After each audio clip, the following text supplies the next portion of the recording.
세계에서 가장 많은 커피콩을 생산하는 나라가 어디일까요? 맞습니다. 바로 브라질입니다. 그런데 최근 일본에서 브라질의 커피콩 가격이 진짜 많이 올랐다고 합니다. 시청자분들께서는 커피콩 가격이 왜 이렇게 급등하고 있는지 궁금하지 않으신가요? 안녕하십니까? 일본의 코코 아저씨입니다. 커피콩 가격이 급등하고 있는 이유는 시청자분들께서 생각하신 대로 바로 지구온난화로 인한 환경 문제와 글로벌 수요 증가, 그리고 엔화 가치 하락 때문입니다. 이로 인해 일본 커피 산업 전반에 걸쳐 경영 환경이 상당히 어려워지고 있습니다. 일본의 3대 커피 체인점인 스타벅스, 코메다, 토토루 같은 대기업들이 이 난관을 어떻게 극복할까요? 먼저 스타벅스가 어떻게 대응할지에 대해 살펴보겠습니다. 스타벅스는 전 세계 83개국에서 32,660개의 매장을 운영하는 글로벌 커피 체인으로 1996년 도쿄 긴자에 첫 매장을 연 이후 현재 1948개의 매장을 운영하며 일본 커피 체인점 중에서 가장 많은 매장을 보유하고 있습니다. 그런데 흥미로운 점은 대부분의 매장이 직영이라는 사실입니다. 스타벅스가 직영을 고수하는 이유는 무엇일까요? 이는 스타벅스의 철학과 컨셉을 전 매장에서 일관되게 유지하고 브랜드 가치를 강화하기 위해서입니다. 프랜차이즈로 빠르게 확장하는 것도 가능하지만 매장 오너가 본사 방침과 생각이 다를 경우에는 브랜드 전체에 악영향을 미칠 수 있다는 것을 스타벅스는 잘 알고 있습니다. 스타벅스는 엄격한 관리와 통제를 통해 커피 체인점 중에서 확고한 위치를 차지하게 되었습니다. 반면 코메다 커피숍은 어떨까요? 코메다는 1968년에 설립되어 현재 1046개의 점포를 운영하고 있으며 이 중 28개만 직영점입니다. 대부분의 매장을 프랜차이즈로 운영하고 있으며 지역 가맹점들이 매장을 직접 운영하는 방식으로 리스크를 분산시키고 있습니다. 코메다는 고객이 느긋하고 편하게 쉴 수 있는 공간을 제공하는 데 주력하고 있으며 이를 위해 독자적인 FC 관리 체제를 확립해왔습니다. 코메다의 목표가 무엇인지 궁금하지 않으신가요? 바로 도심 속의 쉼터를 제공하는 것입니다. 즉, 몸과 마음 모두를 편안하게 만들어주는 휴식의 공간을 제공하는 것이죠. 진짜 코메다에 오면 커피를 마시면서 힐링하는 시간을 보내는 것 느낌입니다. 세 번째로, 토토루 커피숍은 또 다른 접근 방식을 취하고 있습니다. 토토루 커피숍은 1962년에 설립되어 현재까지 62년 동안 꾸준히 일본에서 사업을 이어오고 있는 커피 체인점입니다. 토토루는 커피콩의 생산부터 로스팅, 도매, 소매까지 모든 과정을 직접 관리하면서 높은 품질을 유지하고 있죠.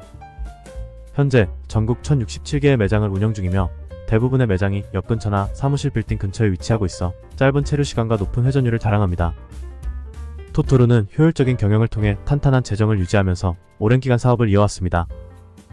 이 세 곳의 커피 체인점이 공통적으로 직면한 문제는 지구온난화로 인한 환경 변화와 글로벌 경제의 불안정성입니다.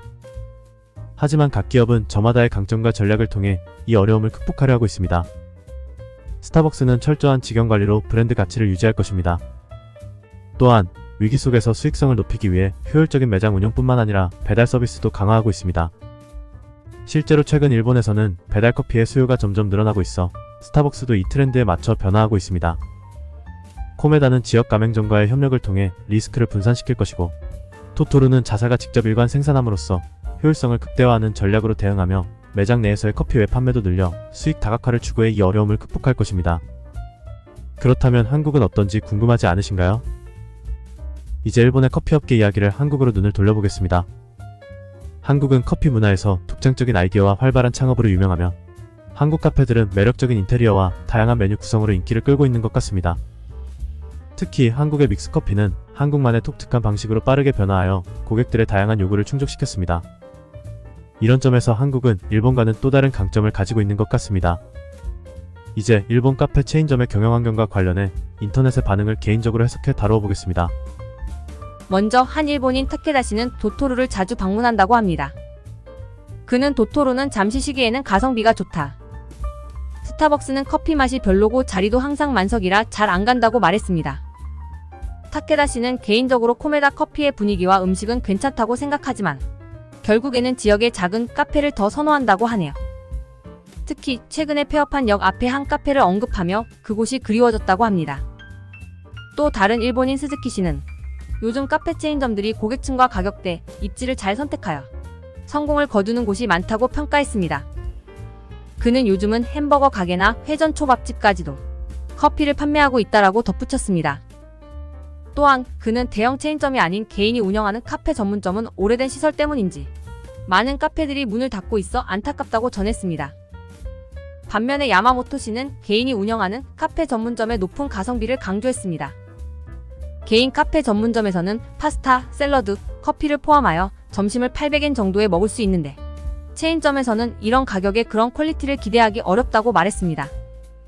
그러나 그는 개인 카페 전문점의 경영이 어려운 이유로 많은 손님을 한꺼번에 처리할 수 없는 회전율을 문제로 지적했습니다. 일본의 카페 문화는 이렇게 다양한 의견과 취향을 반영하고 있으며 각각의 사람들이 추구하는 가치가 다름을 보여줍니다. 이는 일본 카페 산업의 복잡성과 그 안에서 펼쳐지는 다양한 경쟁 양상을 잘 나타내고 있습니다. 오늘은 일본의 3대 대형 커피 체인점이 위기 속에서 어떻게 살아남을지에 대한 내용과 그에 대한 인터넷의 댓글 반응을 개인적으로 해석해 다루어 보았습니다. 커피 한 잔의 여유가 필요한 순간 시청자분들께서도 한국과 일본의 커피숍의 차이점을 생각하며 마셔보는 것은 어떨까요? 더 나은 영상을 제작하기 위해 댓글로 시청자 여러분들의 의견 부탁드립니다. 이상으로 영상을 마치며 다음에 다시 찾아뵙겠습니다. 끝까지 시청해주셔서 감사합니다.